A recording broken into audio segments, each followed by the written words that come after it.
Bueno, la prensa ha sido muy abundante en el Ujú. análisis que ha hecho tanto desde la perspectiva de la política interna de Brasil, así como también de lo que sería a futuro la política exterior de Brasil, las relaciones internacionales.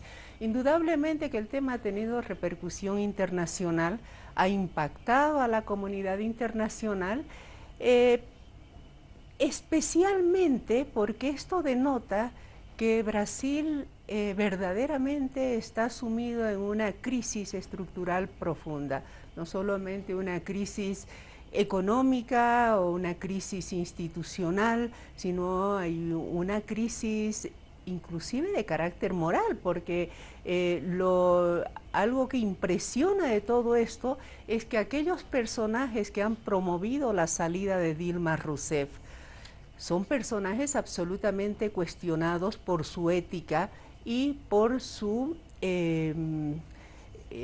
estar reñidos con la justicia, es decir, actos que obviamente han sido demostrados, ¿no? Gente que está involucrada en actos de corrupción.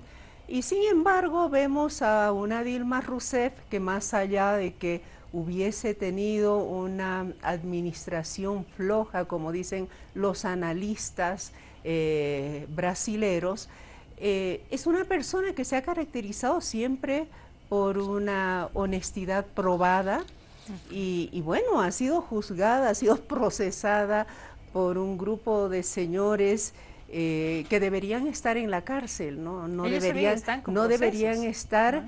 en una Cámara de Diputados o en una Cámara de Senadores. Entonces aquí hay una crisis moral que lamentablemente el pueblo brasilero eh, creo que sin percibir las consecuencias de esto ha avalado ese proceso que tendrá consecuencias seguramente que más allá va a lamentar el pueblo brasilero, ¿no? La estructura política, Karen, de Brasil, el cómo se ha conformado el gobierno, las alianzas, hacen que igual Temer esté en una situación muy complicada al momento de asumir por ese tiempo. Hemos visto que A ello las Cuña, sí, movilizaciones, le decía. hemos visto que Cuña ya ha salido y si realmente la justicia se mide con la misma vara para todos, el próximo en salir podría ser Temer, ¿no es cierto? Ujú. Porque también está También tiene involucrado en proceso. actos de corrupción. Creo que el segundo mandato de la señora Rousseff ha empezado mal, puesto que la representación del PT, tanto en la Cámara de Diputados, creo que 58 congresistas, y en la Cámara de Senadores 22 senadores del PT, es una Ujú. minoría realmente deprimente, ¿no? Y todo hacía pensar que la señora Rousseff iba a depender de partidos políticos que en su momento fueron de la oposición dura, ¿no? Al PT, como el Partido del Movimiento Demócrata Brasilero, de Temer y de Cuña.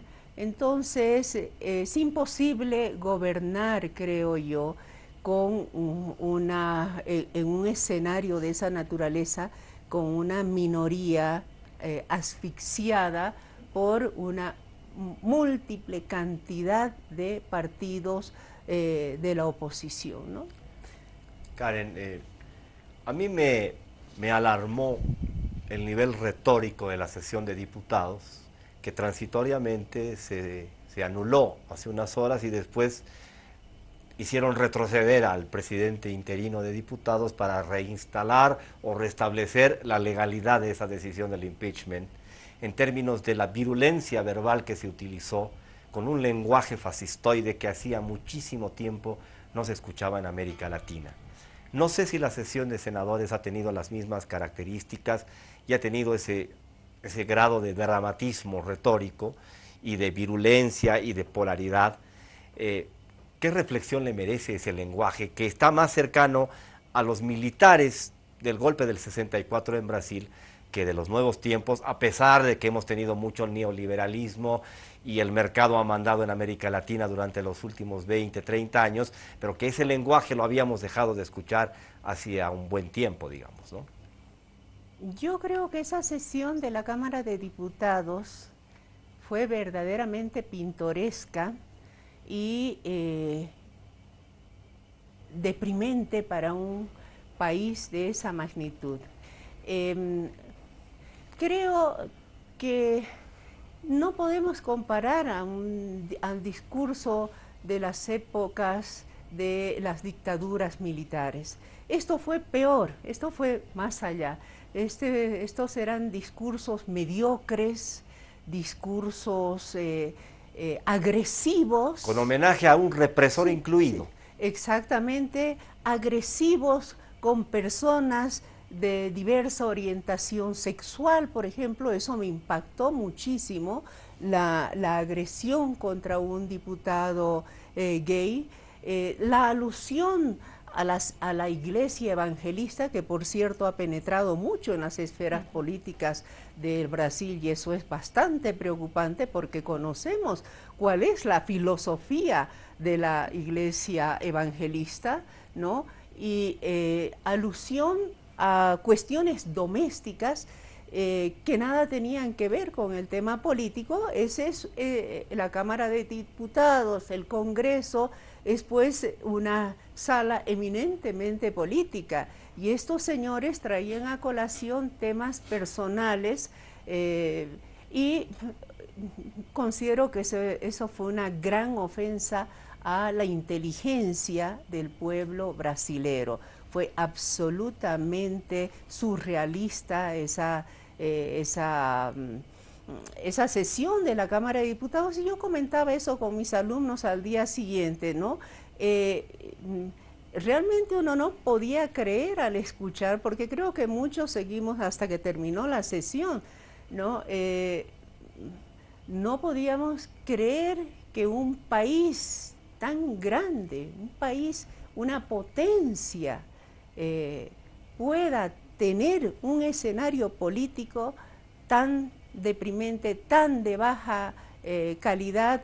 Y bueno, y ahí están Cunha y Temer dirigiendo los destinos de un país como Brasil, ¿no? Si asumimos que la corrupción es un problema sistémico y no un asunto moral, ¿qué corruptos controlan a los otros corruptos? Es decir, ¿cómo Brasil puede buscar una salida para construir equilibrios y contrapesos que le permitan efectivamente luchar contra la corrupción, pero desde un lugar de credibilidad y de respeto? Porque en este momento es un torneo de quién es más corrupto que quién, por lo menos en ese juego parece que se ha entrado, y en esa medida se ha debilitado el PT, ciertamente, se ha debilitado la figura de Lula, y ahí ha terminado siendo la víctima propiciatoria la presidenta Dilma Rousseff. Sí, efectivamente, bueno, la corrupción está enquistada en la clase política brasilera, no de hoy, sino de hace muchos años. No trato de justificar al gobierno del PT. Ha penetrado las esferas empresariales, ha penetrado, está presente en los tres poderes del Estado: el poder legislativo, el poder ejecutivo, el poder judicial, indudablemente que han sido penetrados todos los partidos políticos. Pero habría que rescatar algo de esto, leyendo un poco sobre los aciertos de la gestión de la señora Rousseff. Por ejemplo, ella ha sido la única presidente, ¿no?, en la historia de Brasil que se ha animado a aprobar una ley anticorrupción, ¿no?, estableciendo mecanismos que permitan luchar efectivamente contra la corrupción. Y de ahí fue que gracias a esos mecanismos que se introdujeron en la lucha contra la corrupción, fue que se detectaron todos estos problemas, el caso de Petrobras y bueno, y muchos otros. Sí, empezaron a caer varios ejecutivos de Petrobras. Y es de ahí cuando la empresa privada brasilera, que se sintió, ¿no?, aludida y dañada, y el sector político del MPBD, del MP, del democrático brasilero, se sienten dañados, perseguidos, y es cuando arremeten contra Dilma Rousseff, porque fue la autora intelectual y material de esa ley, ¿no? Entonces, es una pena, el tema es bastante complejo, creo yo. Veremos qué es lo que pasa a nivel internacional, qué pasa con las relaciones entre Bolivia y Brasil. Esperemos que al menos se puedan reconducir algunos temas de carácter internacional, como es el proceso del Mercosur, que ha estado bastante venido a menos, la alianza del Mercosur con la Unión Europea. Bueno, habrá que esperar, ¿no?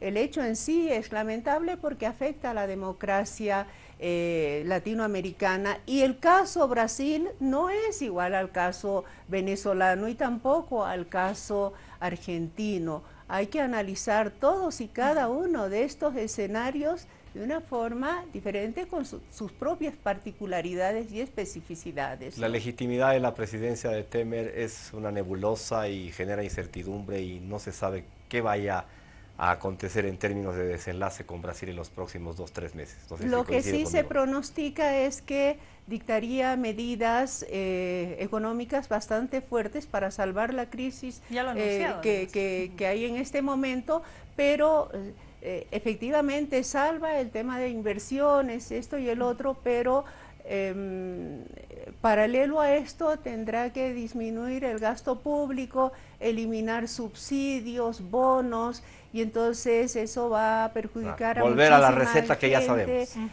Y bueno, el tema es verdaderamente complejo, y yo no coincido, no comparto con aquellas personas. He estado escuchando hoy en el día aquellos que aplauden y dicen, ya, bravo, es el no a la corrupción. No es el no a la corrupción, porque Dilma Rousseff nunca ha sido acusada de corrupta, nunca, nunca. Entonces, no se puede decir que esta es una lección contra la corrupción. Entonces, que arrastren a Temer y a Acuña. Es un golpe de Estado institucional, ¿sí? Es un golpe de Estado institucional. También. Sí. Así es. Vamos a aprovechar unos minutos, Karen, su visita, para referirnos también al tema del Silala. Nuevo conflicto, tema bases militares, se conforma un consejo, una dirección estratégica para defender las aguas del Silala y los recursos hídricos en frontera. Bueno, sí, he escuchado he leído en la prensa que se ha conformado un consejo para estudiar una posible demanda contra Chile por el uso inconsulto de las aguas del Silala, ¿no es cierto? Creo que cualquier medida que conduzca a revertir esa apropiación indebida es buena. Y lo único que sí creo que no debería politizarse nuevamente, politizarse estos temas de ninguna manera, y tengo la impresión, creo también que se debería incorporar un poco más a la Cancillería boliviana, porque como que se la siente muy alejada, tanto de la cuestión marítima como ahora del tema del Silala. Entonces es importante que la Cancillería de la República, al ser la institución que representa la política exterior del país, tome participación activa en este tema, ¿no? Está tensa la situación, Bolivia-Chile. Bueno, hace mucho tiempo ya que está tensa. Yo soy partidaria de que debe haber diálogo, que debe terminar la confrontación verbal, comunicacional, y el diálogo. El diálogo es importantísimo, y estoy segura que el diálogo es tan persuasivo que podríamos reconducir esta relación. Aparentemente esta es una especie de medición de fuerzas entre Bolivia y Chile en su frontera, con el tema de supuesta instalación de bases militares, y otra vez un lenguaje medio bélico, medio guerrerista, pero no sé si coincide conmigo en sentido de que ha habido una cierta propensión en Bolivia a jugar a esa retórica en la que prima el adjetivo calificativo, y creo que ese camino no es el más conveniente para nuestro país, si asumimos que si ganamos en la Corte Internacional de Justicia La Haya, vamos a tener que sentarnos precisamente con esas personas a las que hemos vituperado durante varios años. Y en esa medida yo no comparto la línea del vocero Carlos Mesa, que tiene como antecedente ese exabrupto o ese incidente en Monterrey, en la cumbre de presidentes, en la cumbre iberoamericana, en la que Carlos Mesa se enfrentó al presidente Ricardo Lagos. Ese es el antecedente. Esa línea confrontacional, semántica, retórica, me parece poco conveniente para Bolivia, a la que sí a Chile le conviene porque nos invalida en términos, entre comillas, morales, porque ¿cómo nos vamos a sentar con gente que viene insultándonos durante tantos años?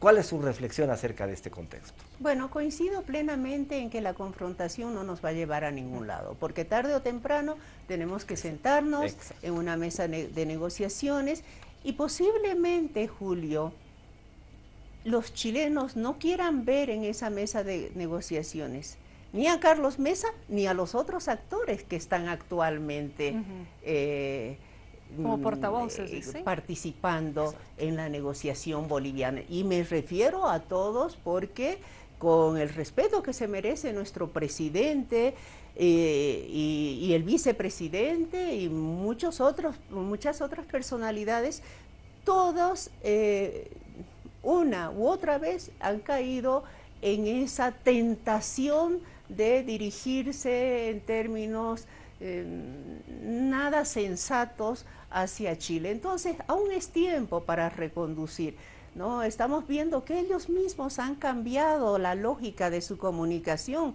con el ingreso de Insulza. Parece que Insulza ha sugerido que se baje el tono, porque Insulza es un hombre que tiene muchísima experiencia en estas lides. Tiene una experiencia muy bien combinada, tanto como ex canciller, como secretario general de la OEA, una alta investidura diplomática, y como ministro de gobierno. Entonces es un hombre... Y como presidenciable también, porque siempre se habla de él como presidenciable. Creo que a eso juega, aunque no nos debería interesar, pero creo que a eso está jugando, pero está manejando con muchísimo tino la cuestión chilena actualmente, ¿no? Entonces creo que aún hay tiempo para reconducir esto y manejarnos con un diálogo, no digo obsecuente hacia Chile, sino respetuoso, como se maneja la diplomacia en todo el mundo y cómo se manejan las negociaciones en todas partes, ¿no?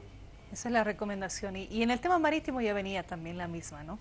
Porque al final lo que uno busca y lo que se va a tener en este escenario es el diálogo, ¿no? Es la negociación. Así es. Nos queda en el tema marítimo, yo calculo que 2 años, 2 años para un resultado final, ¿no?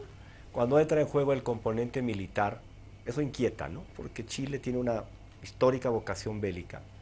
Ha tenido confrontaciones con nosotros, las ha tenido con Perú, con Argentina, y cuando se habla de fuerza militar, de bases militares, se habla de un poderío militar chileno, una vocación guerrerista bélica. ¿Qué lectura le sugiere este momento en que nos estamos pidiendo explicaciones entre los dos estados? Bueno, Chile siempre ha presumido de su poderío militar, ¿no? Siempre ha tratado de exhibir esto como su fortaleza en Latinoamérica, pero yo creo que este no es el momento de ese tipo de demostraciones. Ya la comunidad internacional, que está siguiendo de una u otra forma el desarrollo de esta reivindicación, si queremos decir, de Bolivia, ¿no? Entonces creo que a Chile no le conviene mostrar esa parte fea de su política, ¿no? Muchas gracias, Karen, por habernos acompañado esta noche. ¿Por qué, Gabriela?